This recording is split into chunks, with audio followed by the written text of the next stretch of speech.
Heather here with Astrology with Heather.com, and today I'm back with another special video. And today the topic of discussion is Lilith. We're going to get into a little bit of the astrology with Black Moon Lilith, but it's going to be predominantly a discussion of the mythology and archetype of Lilith.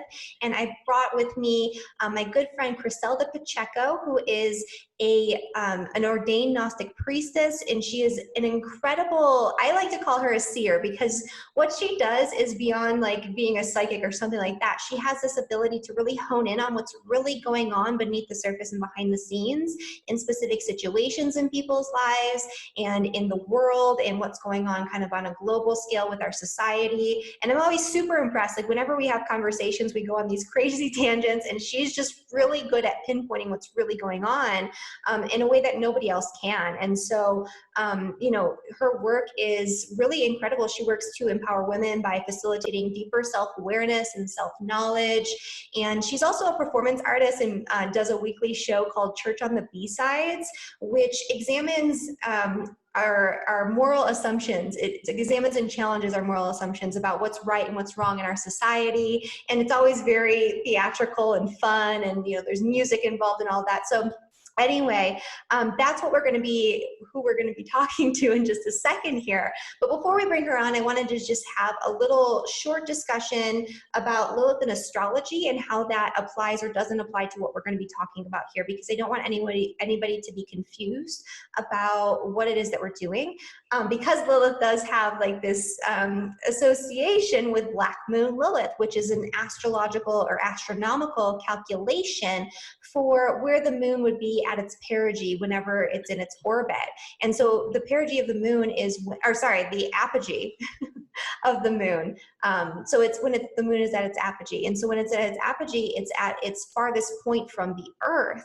And so it's smaller and farther away. And so it's essentially just a calculation for when the moon hits this certain point in its orbit, it's going to, you know, be farther away from the Earth. So it's a calculation similar to like the north and south nodes, which calculate the eclipse points, where the sun and moon would be together in the sky by both degree and declination, so that you would actually visually see it from our vantage point together in the sky. It's another sort of astronomical calculation that's not an actual body. And so with Black Moon Lilith, there's a lot of misconception and misinformation out there. And so I don't want to add to that by just assuming that the mythology that we're going to be talking about is applicable to Black Moon Lilith in the astrology, because it's not always the case. You can't just take the name of an astrological body and apply that name and just assume that that's what it means, because it usually doesn't work that way. And you're going to be missing a lot of really important information if you do it that way. And so with Lilith and astrology, I found that some of these themes hold true.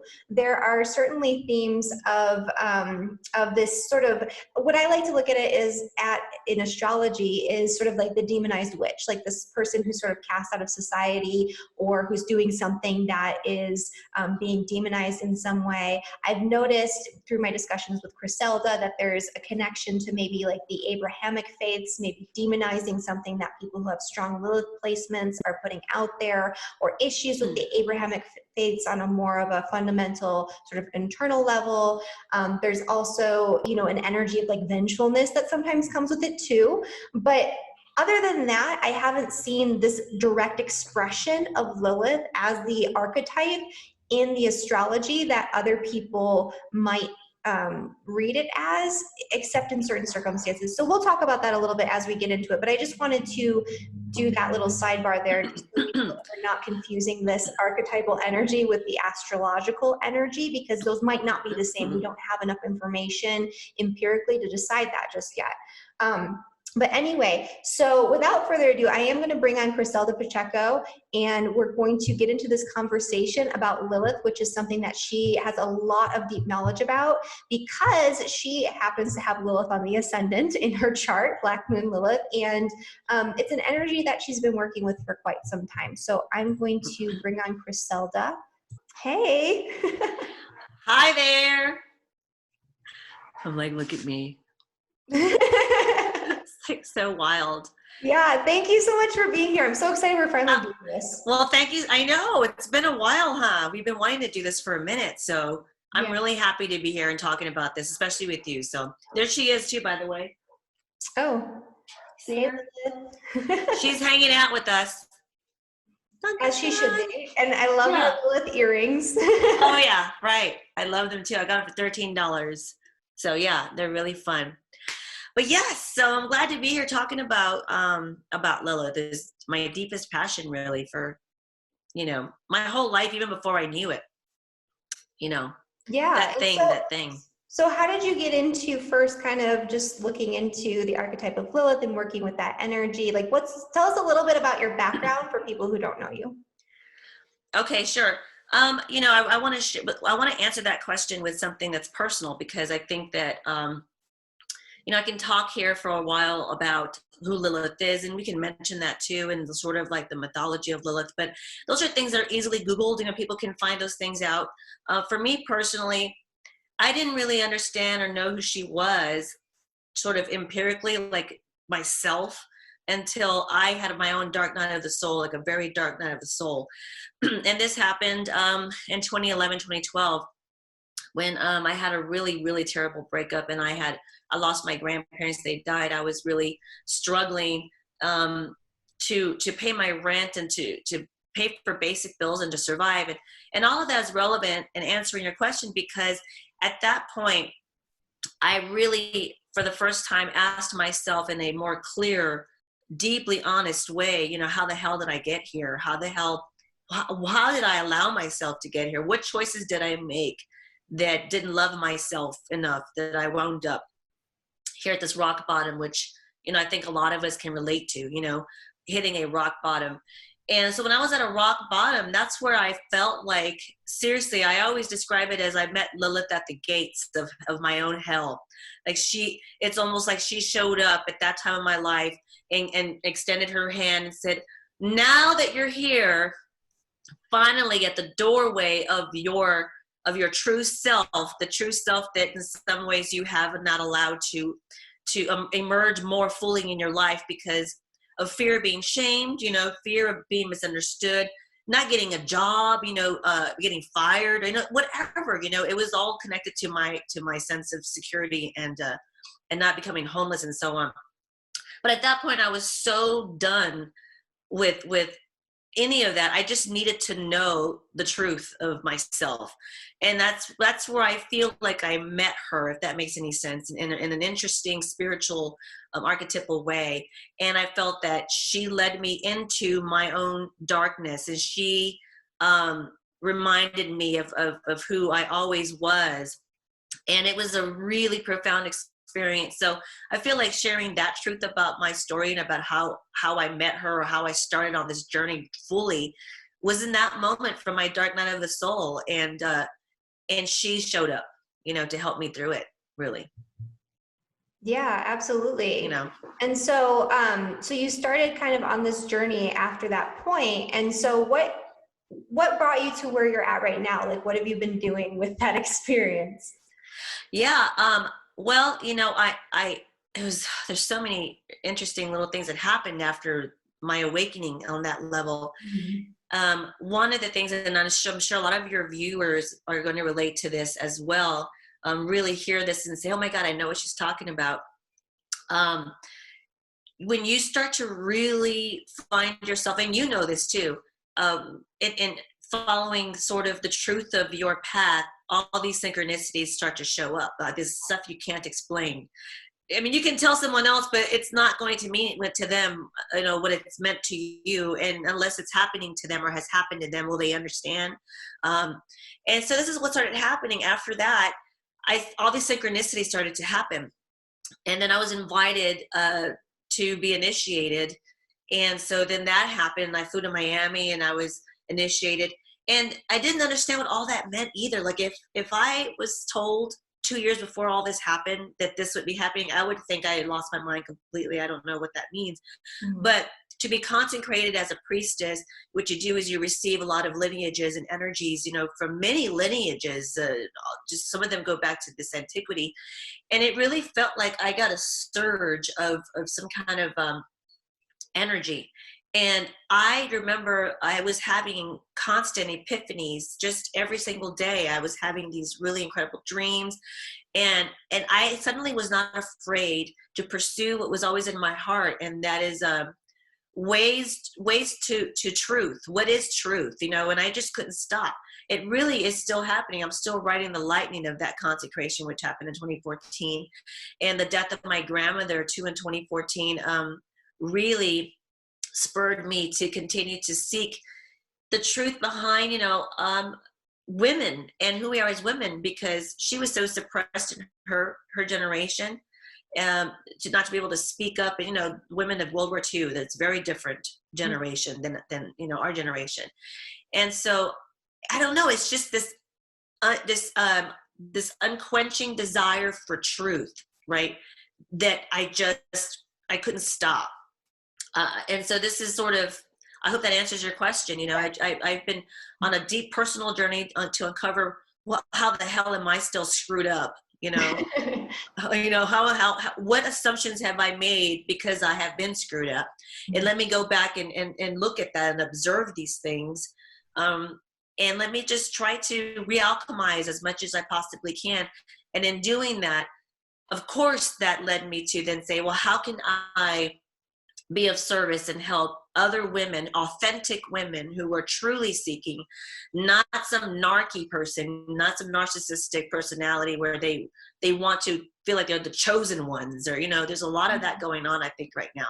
But a truly authentic woman or women who are truly earnestly seeking, and I know they're out there because, you know, I have been one of them. And so it was like, how is all this knowledge just going to sit here? I don't want it to rot on the vine. So of course the next step was, in how can I share what it is that I've experienced and understand now, and how I came to understand myself deeper. How can that, maybe that can help, you know, other people.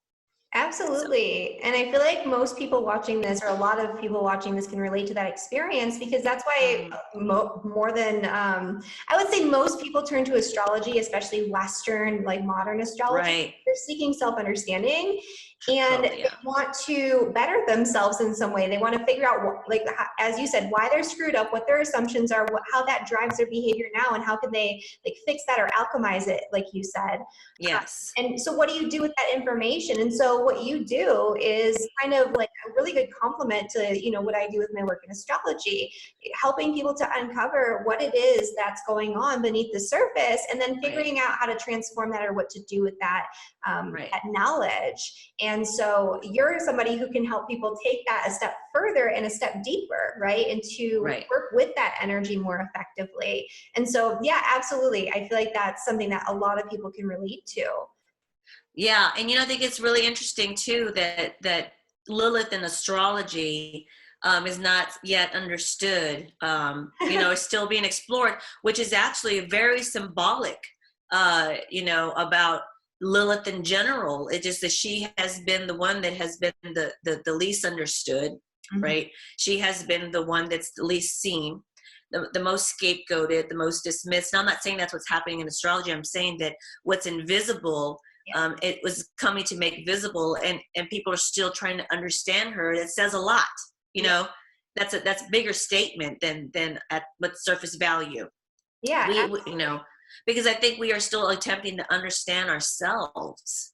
We are realizing that we never did understand ourselves. Like, there's a lot of epiphany happening, I think, right now collectively, too. And that's very Lilith. You know, she's in essence truth, an unbridled truth of nature, if you're going to look at her in the greater scheme of things. So I think it's really powerful, and it's a statement. It makes a statement that, you know, we're still exploring her in astrology, because I think we're still trying to figure out what we are, you know. Absolutely. And there's always that correspondence too. I mean, correspondence, obviously. Yeah, right. Above, so below, everything is connected. So I absolutely agree that there's a symbolism there that is not accidental. And so for those, to help people facilitate their understanding of what we're even talking about here, I know people can Google the story of Lilith and all of that, but in brief, would you just to humor me into like, no problem. give just a synopsis of the story of Lilith, where that came from and originated from too, because there is a connection to those Abrahamic faiths that I talked Right. about at the beginning of this, and then how that bridges into your understanding of Lilith and the development of that in our society right now. Right. Well, I mean, so the story of Lilith is that she was Adam's first wife, right? And the Torah, which is the Old Testament, and this is a Jewish mythology. So Lilith comes from Jewish folklore / mythology, not Christian. So she was Adam's first wife, and the story goes that she was made of the same soot as Adam, not out of his rib, right? She was made exactly the same as Adam. And then the story continues to say that Adam was telling her, make me a sandwich, you know, get beneath me, you know, woman, you know, blah, blah, blah. And she said, no, I'm here with you, not for you, right? I'm here with you, not for you. And so he didn't like that, and she wouldn't listen. And then the story continues to go that she just had the audacity to yell out the name of God, and then that she took off to the Red Sea and fornicated with a bunch of demons, okay? And so then, you know, Adam was left by himself, you know, and then God was like, yeah, it's okay. And then he pulled Eve out of Adam's rib, and he was like, here you go, she'll make you a sandwich, right? So, I mean, that's a really ridiculous, maybe funny way to talk about the story of Lilith. But in general, she is Adam's first wife, but she was, she had her own thoughts, her own mind. She had her own ideas about things. She wanted to observe reality with Adam, not have him speak for her, because she had her own way of being. She was an individual, sovereign human being, right? So this is the story of Lilith, and ever since then, you know, she has been scapegoated, truly, as the demon, right? The one who runs around and kills babies and murders babies, and is a baby killer. And so they've demonized her, literally, quite literally. They demonized the woman who was demanding or reminding Adam of her own divine sovereignty, basically. So we see that now. We see that now playing out today, right? In a lot of ways, women who want to speak up and who have their own ideas. This has been going on a long time, hasn't it? Yeah, well, the witch trials come up when you talk about that, because they literally took all of these themes from Lilith, and that was what a witch was. So women were being accused of flying off on their broomsticks, fornicating with demons, causing miscarriages and stillbirths, so killing babies. All the things that Lilith was accused of doing, that's what the witches were accused of doing. And that continues. It comes in cycles. Yeah. And what is the witch? The witch is a healer. That's what witches are. Something outside of the mainstream that the authorities don't want you to be doing. I mean, this has been gaslighting has been going on of truisms and truths, which are all relative, and that's a whole nother wormhole to go down. I'm like, what is truth? But you know, this is what has happened in the feminine principle in general, you know, and so, and if you think about it, in the correspondence, it's not just the women, the witches, and the examples we're giving now. We've actually done that to nature herself, haven't we? We have asked nature, put, you know, kind of like Adam is like mankind and nature is Lilith. And I mentioned this in another video you and I did a couple of years ago in the Holy Whore video about the nature being Lilith and Adam being mankind. Yeah. And that mankind is demanding that nature get beneath the foot of mankind, who is building the machine, right? We are going to build the machine. We're going to mimic nature via the machine and institutions and structures we create, taking her secrets for not the greater good. You know what I mean? And so this is what continues to happen in the as above, so below. And when you start to see this in correspondence, you see Lilith smashed everywhere. And it gets really relative, right? It's all relative in a lot of ways. But so mankind is Adam and nature is Lilith. And Adam is still telling Lilith, get beneath me, isn't he? Right? Yeah. Nature is crying out because of the machine in a lot of ways. So I mean, it's really profound. Yeah. And it's kind of like this wild, untamed energy, right? And man feels like it's dangerous in some way. And so we have to you know, control it. And even when mankind is trying to do that for what they think are like positive intentions, like when they're trying to do certain things with the wildlife, like we need to take away this animal and introduce this animal and introduce this thing, they fuck up the whole ecosystem. Yeah, And right. it's like, that's not your place. Nature's going to do what nature does. Right.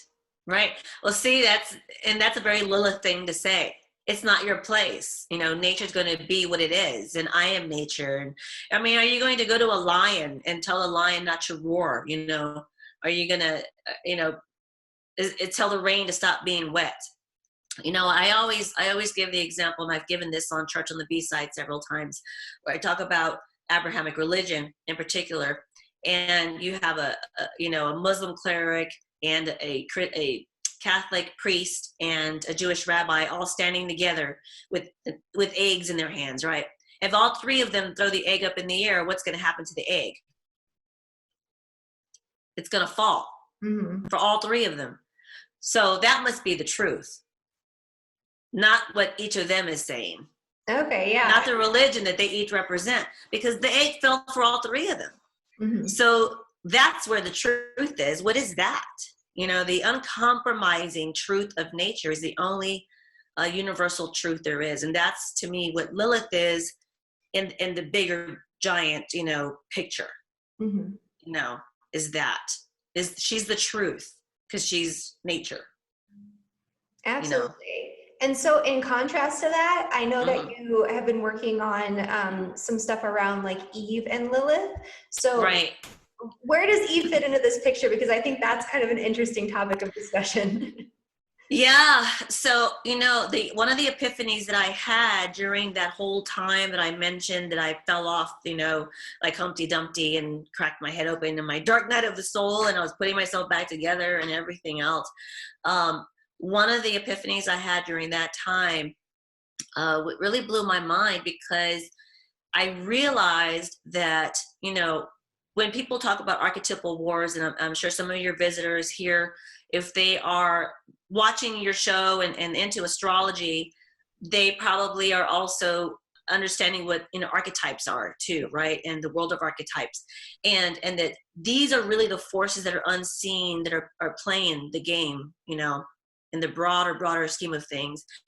And what I realized was that the war was not going on in the masculine principle, which is what a lot of people would be shocked to think is, oh, what do you mean? That there's men are fucking everything up, you know, excuse my language, right? But they're the ones who have started wars or killing everything. Right, I hear you.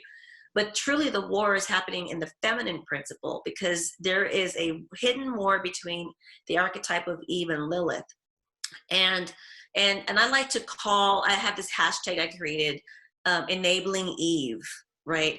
And then versus Lilith. And so I have these conversations a lot with folks. Did Eve know that mankind, or Adam was, you know, kind of lost in the head and needed some true guidance? Did she know, but then she led him astray on purpose?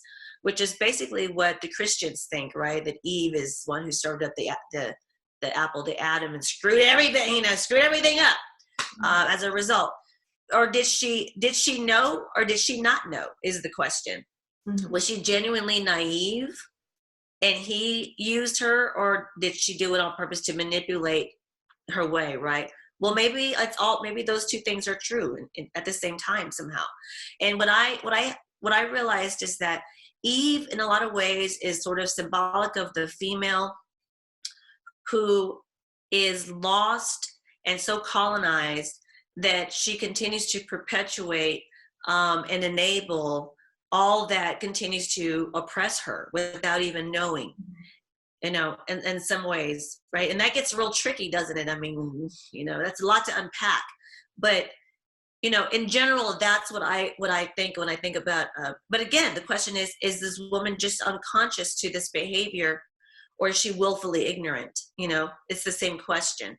And then it gets more complicated. But that's what I was blown away when I realized that, no, the war is here. So if woman is who gives birth to mankind, and there's an internalized, interesting archetypal war going on in woman, then who she gives birth to she's going to teach one way to be one way or this way, right? They're going to learn from her how to be in the world. So then she gives birth to a male, and the man goes out with his will and creates society, right? Manifests materially ideas into the world, which is the will of mankind. But he was born to an Eve who's going to enable him. Well, this is how a sort of narcissism can occur, right? So then he goes out into the world as a narcissist, and do you see how this can create just missing the mark on all fronts, and just creating a society sort of like what we're living in now. So it's not to shame Eve. I'm genuinely asking the question, and I don't know. Does she know, or does she not know? And so to me, this is really the root of war. This is really the root of all that we don't understand, because the woman gives birth to mankind.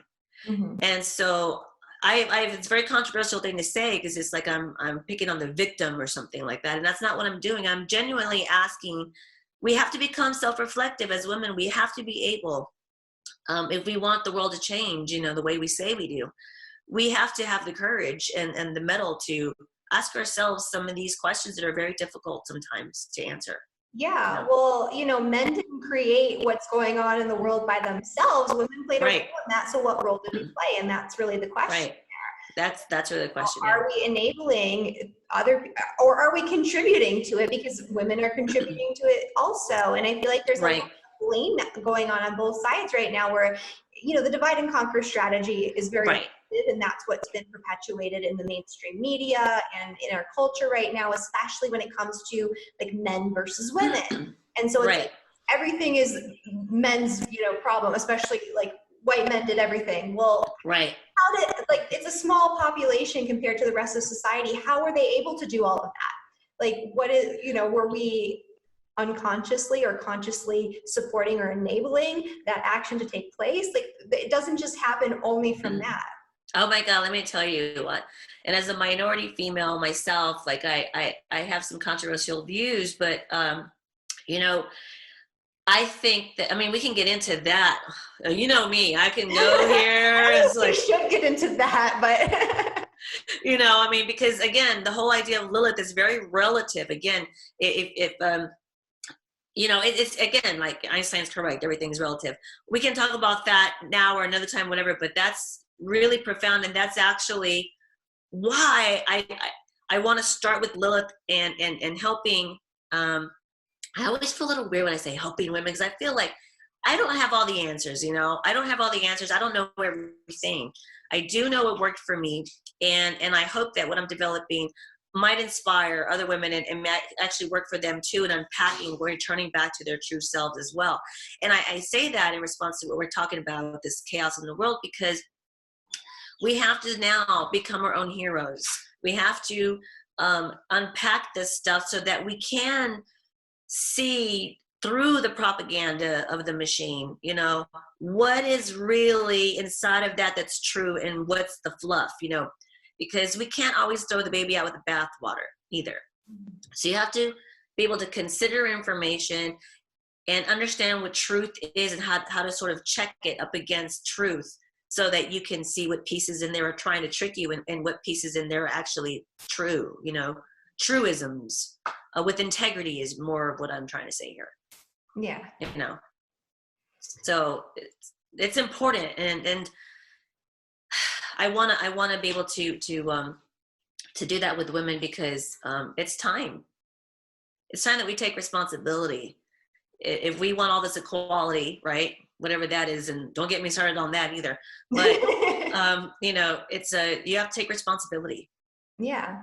And that's, that's a big theme right now, even like astrologically, because we have like Saturn and Pluto right now joined together in Capricorn. And a big piece of that is taking self-responsibility for what you've created and the circumstances of your life. Like, what was your role in creating the hardship, the oppression, the difficulty, not just in our own lives, but like globally and as a society right now? I think that's the biggest question that people need to answer for themselves. Right. We really need to be looking at. And it sounds like that's kind of what you're exploring with the work that you're doing. Yeah, I don't want to say that I'm teaching anything or even facilitating, because to me the word facilitating, it's funny, in my mind I imagine some person, you know, in a suit standing in front of the thing, and it's just kind of like a classroom. That's not what I mean. I want to help remind people, help people remember, because it's like we're all born with this, and then as soon as the world gets their hands on us, they sort of impose something that we become like, it's an amnesia that forms. So I feel like I'm not necessarily a teacher or facilitator, but I'd like to help women remember themselves, remember something, if that makes any sense. Yeah, it does. Yeah. Yeah. Okay. So what else? What else should we talk about? Well, you know, I wanted to mention, we talked about this too, the whole idea of Lilith, how she's being presented right now in the sort of mainstream New Age goddess way. That's important. And this is going to be ironic considering that, you know, I was a stripper for 17 years. And that is how I was able to take care of myself. I have a degree in English and journalism.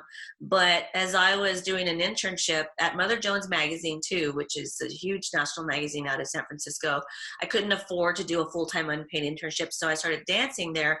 And I realized this interesting world of juxtaposition between the daytime world in this professional way and the nighttime world, literally underground. The club I worked at was literally underground. And yeah, is the Hustler Club there in North Beach. And anyway, so I went through that world, and that helped me learn a lot about myself. And so that was that Lilith part of me, that's the seductress part, you know, that did that. But in retrospect now, you know, I think it's really, I feel like I see way too much of Lilith's representation just overly sexualized. And there isn't enough of her as a warrior, or just as a woman who has remembered herself, you know, as a warrior of truth within herself. And I think that that's also indicative of the suppression that the Western society has about sexuality, and the shame. It's still showing up there. It showed up in the A sides, but it's still showing up in the B sides, because every time I run across Lilith somewhere online, it's over sexualized, and it's just to me it's a cliche to see her constantly represented that way. It's very imbalanced, right? Yeah, it's like ignoring a lot of really key components to what that like archetype and mythology and all that, what that actually represents. And the same thing holds true in astrology. Like so many astrologers, especially like newer, younger astrologers, they read a bunch of stuff about Lilith on the internet, you know, Black Moon Lilith and what that represents in the chart. And it's all about sex. And in practice, in my personal experience, because I only use things that work in the chart, that's maybe a tiny bit true. Yeah. But it's more like, it's almost like an energy of like being sexualized without intentionally doing it. Like it's like that. And so it kind of reflects what you're saying there, but it's like such a small piece, and it's not the main component, even if it is a component of Lilith in astrology. And that's why I don't want to like just put the myth right onto it, because I don't think people even understand the myth to begin with, or the archetype, in order to actually do that appropriately so it works in a functional way in the astrology, even if that were how you actually attribute meaning to astrological points, when it's not, though. You don't just take the mythology and put it on the astrology. To a certain extent, there's a correspondence, because obviously it's named that way for a reason. But I think part of the problem is people don't understand what they're even looking at when they look at the archetype of Lilith. They think it's all sex and like this beastie, like sexual dominatrix type of like really intense, raw sexuality that's super in your face and over the top. And that's all Lilith is to people. Yeah, I mean, it doesn't work. It truly doesn't work if you try to do that in astrology specifically. And I can't imagine that that's actually what Lilith represents. Well, you know, that's the pendulum swinging from the Madonna whore. You know, that even Lilith is also the Madonna whore. You know, and we can understand that in psychological terms. You know, on the A sides, this is kind of that's the language that describes even Lilith. Is the Madonna whore. It's the same thing. Yeah. So it's almost like you have no choice but to be a complete Madonna or a complete whore. Like you have it's like woman has to become whole again. And I think that getting in touch with Lilith, not in the way that turns you into a succubus. I mean, if you have to turn into that and then go back to the middle at some point and become integrated, I understand everybody's on their own journey, right? But I think it's worth mentioning that the whole point is to finally become integrated. You know, as I say, integration is salvation, so that woman becomes whole. Man is already whole. Men, they walk into, they're whole, they're a human being. But for women, it almost feels like we have to choose which path we want on some level. Yeah. And I feel like what's happening now is women is trying to integrate herself, and Lilith can help you do that. This is what has happened for me. Yeah.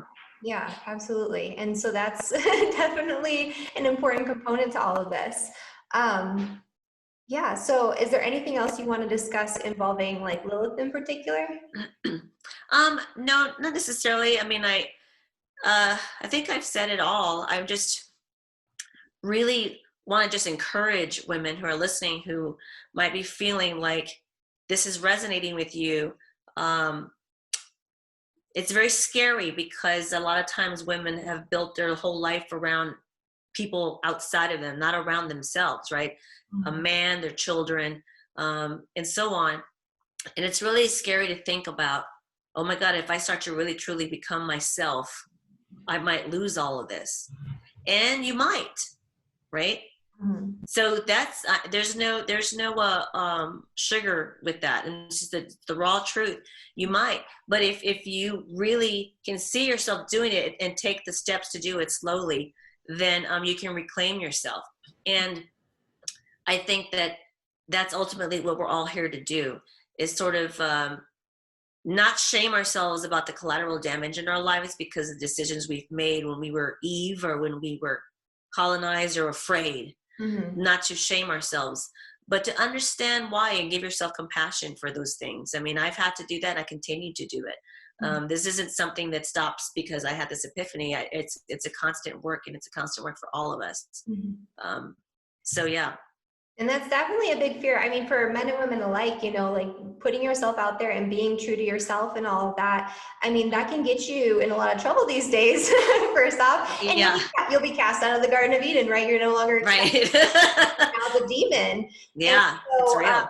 It's scary because with the way things are going with social media and with all of the brainwashing and censorship, it's very difficult to say anything that might be construed as like this, that, or the other thing that might not fit into that mainstream narrative. So, I mean, that's a really important point too. And what you're doing with Church on the B-Sides, which, okay, so before we get into that too, so what you're doing with Church on the B-Sides is kind of like very contrary to yeah. being shown and portrayed and deemed acceptable in the mainstream.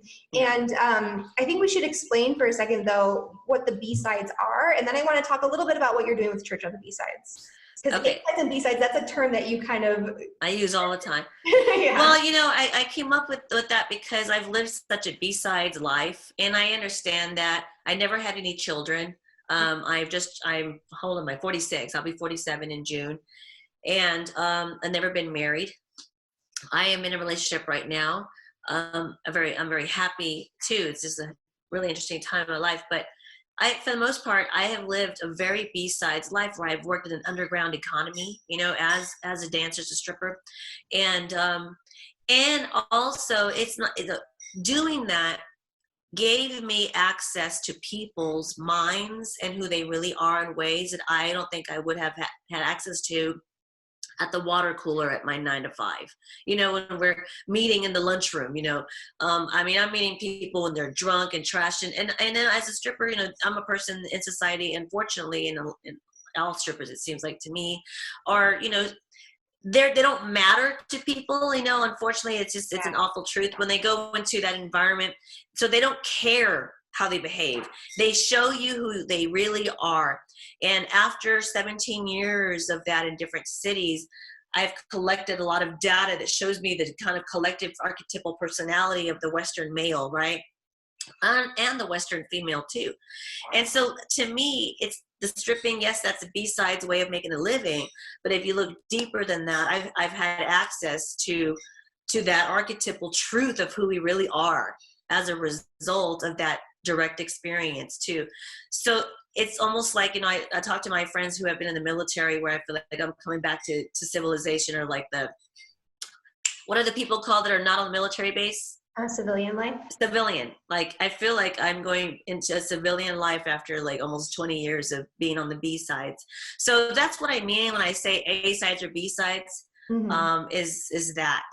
And so it's an interesting transition. So church on the B sides is sort of the feminine principle, the negative to the photograph, in sharing wisdom with people, and not via a patriarchal lens like, you know, Christianity or anything else. It really challenges a lot of those notions, and it's saying that you are your own hero. You don't have to. It checks our idols. What have we idolized? What have we turned into idols? Because it doesn't just have to be a person we turn into idols, right? It can be money, it can be power, it can be a lot of things. And so it wants to, Church on the B-Sides asks you to burn all your idols down and dare you to stand in your full nakedness and see if you can stand it, because you're your own hero, right? So that's what Church on the B-Sides is, that you're your own hero. Burn down your idols, and check your assumptions, and let's decolonize and return back to the truth of who you are, which to me is deeply Lilith in nature. So that's what that is. Okay. And so where can people find Church on the B-Sides? I know you're going to start streaming it on YouTube. We definitely get a YouTube channel going for everyone, because this is interesting stuff. And I believe it's on a Facebook page too. So if you go to Facebook and look up Church on the B-Sides, right now you will find that page. And I'll be going, I don't know the exact date yet that I'm going to be launching on YouTube Live, but every Sunday I did live Church on the B-Sides on my Facebook fan page at 2 o'clock Central. So I'm going to keep that time on YouTube every Sunday at 2 o'clock, live stream on YouTube. Again, I don't know the date yet. We're still trying to figure out that date, but if you go and like the page Church on the B-Sides, you'll be getting the updates there as to all the new things that are coming. And we're building something called the Lilith Society, and the Order of Lilith as well. And so that's going to be spoken about on that page as well. And then I do offer services right now on helping women. You can find some of those on my website, sexandjudgement.com, which I've done so many things. It's just like I'm in the middle of an integration. You know, there's a lot of integrating happening right now. So, yeah, so you can find me on my website, sexandjudgement.com, and you can go to Church on the B-Sides on Facebook, and then you'll start to see the melding of all of this coming together. Awesome. Yeah, I'm super excited for all of that. Yeah, it's pretty wild, and it's very offensive to a lot of people what I'm doing, right? I mean, if you go to my website, you see the shirts that I sell, and even the services that I offer. I mean, I feel like it's what time it is, and if you're either ready or you're not. I'm not interested in giving another goddess workshop. This is kind of a boot camp for people, for women who are truly ready to unpack, and really are just so ready to do it. That's what this really is about. Yeah, and I feel like that is what time it is, and it's needed, and people are hungry for it. Like, I think people are getting sick of just the same regurgitated, you know, nonsense over and over again. Like, it's just getting boring out there. Yeah, it's to liven it up and to, you know, bring something that's fun but also has like deep meaning as well. I feel like I think that the whole idea is, you know, I wear a priest shirt with the top hat, and I have this little doll right here, and it's really offensive. His name is Larry. Yeah, Larry the Devil. You know, he's my little sidekick, you know, as well. So, you know, it's sort of like, it's what I wish existed. If I ran across it myself, I would like, what the hell is this? It feels fresh and audacious. So if I wished it existed, then I create it. I know I'm not the only one, you know, out there who will find some meaning in it, and how refreshing I hope that it is for people, you know. And it is. I mean, the feedback speaks for itself. Like, you've got like a very loyal fan base that really for it. So if you guys want to check that out, definitely hop over to Facebook. I'll put the link to the Facebook page down below and to Chriselda's website. And yeah, and if you have questions for her, you can contact her through the contact form on her website. And you can comment below too. We'll read your comments. I always try to read the comments, and you know, I'm sure Chriselda will pop on there. Yeah, no, definitely. So there's a few places to find me, and I'm sure that by the time this video is uploaded, I will have updated my services page on my website and updated some things on the Church on the B-Sides fan page as well. So I'm excited. I hope that, you know, this spoke to some women out there, because I know when I was in my frustrating moment in my dark night, that when I ran across anything that made me feel seen or made me feel some kind of hope at all, it really did more for me than I can explain. So I hope if there's anyone out there that's heard anything I've said and has resonated, and if you're in a dark place, I hope that this has shined a little bit of a light in that for you. Because this is ultimately what I'm interested in doing. This is what I'm doing, you know. Awesome. Yeah. Well, thank you so much, Chriselda, for being here. Yeah. I really enjoyed it. It was fun. We got to do this more. Yeah, definitely. We'll definitely do this more. All right. Thank you guys so much for watching. And if you like this video, be sure to hit that like button, subscribe to the channel, and share this with anybody who you think might benefit from this information. Right. Thank you guys again, and we'll see you next time. Bye.